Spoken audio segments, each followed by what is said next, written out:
Okay, so today we are going to use the Inflo in a handy wand sprayer. This one was picked up at Hardware Hawaii.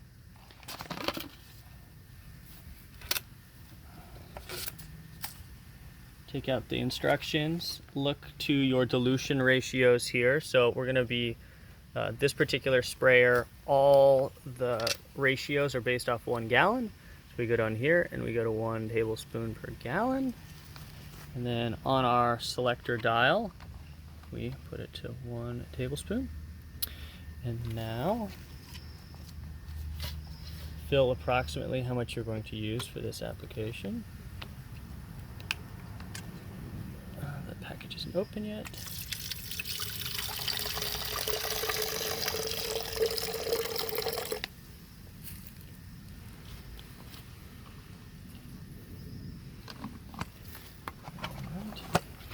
I'm going to screw on the lid and we'll come back with when the hose is attached.